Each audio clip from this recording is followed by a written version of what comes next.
Therefore, we must regard the next week or so as a very important week for us in our history.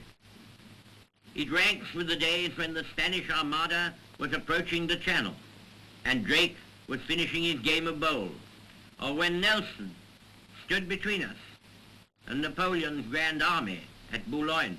We've read about all this in the history books. But what is happening now is on a far greater scale and of far more consequence to the life and future of the world and its civilization than these brave old days of the past. Every man and woman will therefore prepare himself to do his duty. Britain's ordeal by fire reaches new heights of horror. With the enemy supreme in the air, London is a nightly inferno. Historic landmarks going up in flames light the way for Nazi raiders.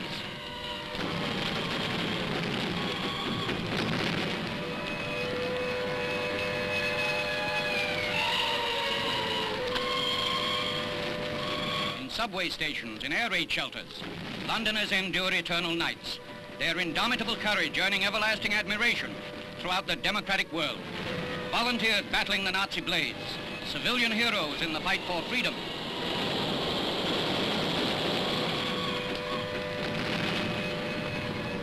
England, like the fighting Prime Minister, holds its head high above the ruins left by Nazi bombs. Britain can take it, and Winston Churchill voices the defiance of a determined people. If tonight the people of London were asked to cast their votes as to whether a convention should be entered into to stop the bombing of all cities, an overwhelming majority would cry, no, we will mete out to the Germans the measure, and more than the measure they have meted out to us. The gallant Royal Air Force, against terrific odds, battles doggedly for the upper hand. Grim fighter squadrons, endlessly hunting down Nazi bombers, attack with fury, and the tide is turning.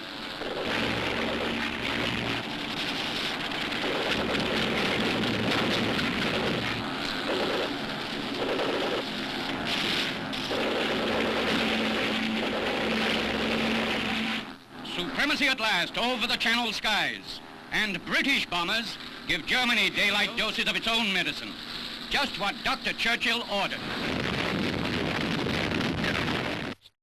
These cruel, wanton, indiscriminate bombings of London are, of course, a part of Hitler's invasion plan.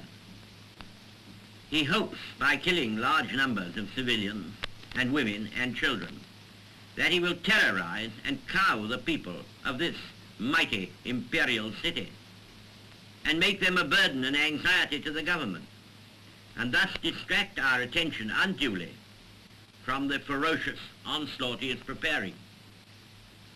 Little does he know the spirit of the British nation, or the tough fibre of the Londoners, whose forebears played a leading part in the establishment of parliamentary institutions, and who have been bred to value freedom far above their lives.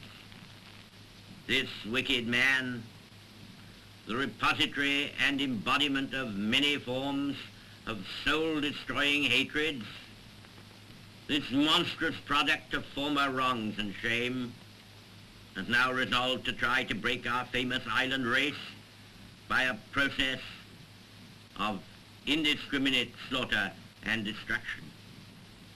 What he has done is to kindle a fire in British hearts here and all over the world, which will glow long after all traces of the conflagrations he has caused in London have been removed.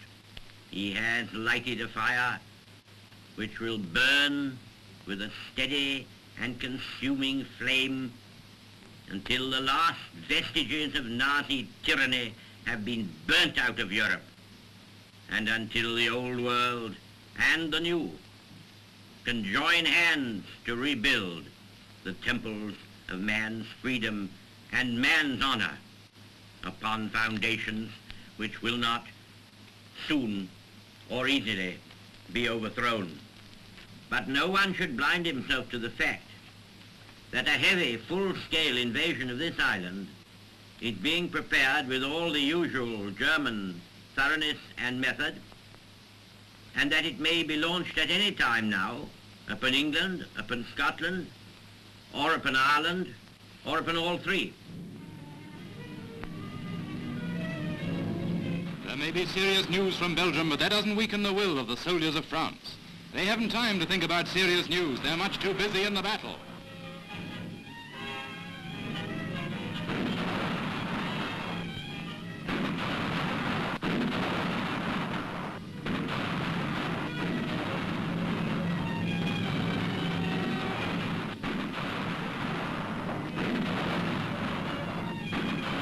Germany is throwing gigantic weight into the attack, but she is also suffering gigantic losses.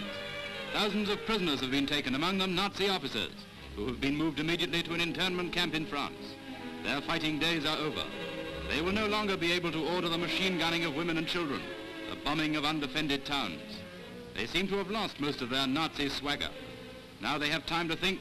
Perhaps they feel a little ashamed of the ruthless brutality they represent. Maybe deep down in their hearts, they're glad to be out of it all. Sometimes even French barbed wire must seem an almost friendly barrier between them and the horrors of war.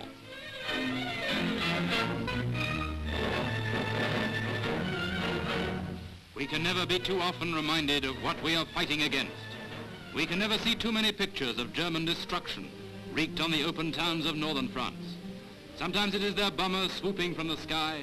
Often it is their parachutists, out for the maximum of killing and destruction before they are captured or shot. Another maternity hospital, which seems to give the Nazis special pleasure in destroying.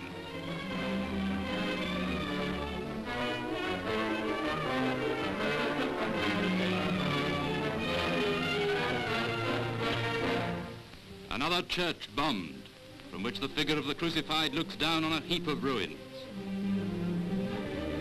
From the cottage by the roadside to the mansion and the factory, all are seared with the mark of Nazi warfare. Here in one continuous picture is a street in northern France. There is not one roof left. There is hardly a wall standing. Not one square inch that is not covered with wreckage.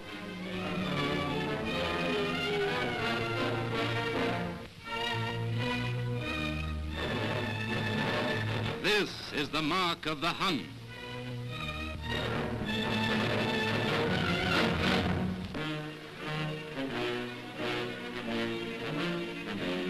Belgium had a magnificent army. When war came to her, she threw more than 500,000 men into the field alongside the Allies. The Belgian army also thought it had a magnificent leader. That leader failed in the hour of trial. But this is no time for recrimination. If the Belgian army has surrendered, the Allies will fight on alone. The French divisions in Belgium and northern France are taking up new positions.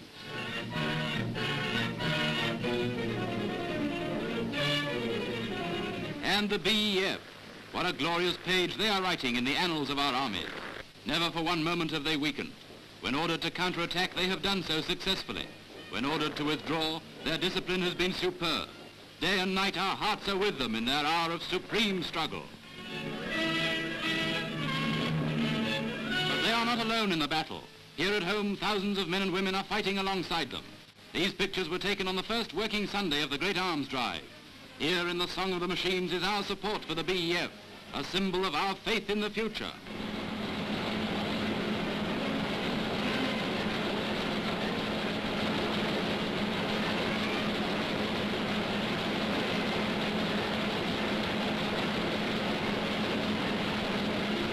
It is endurance that will finally settle the fate of Germany's blitzkrieg.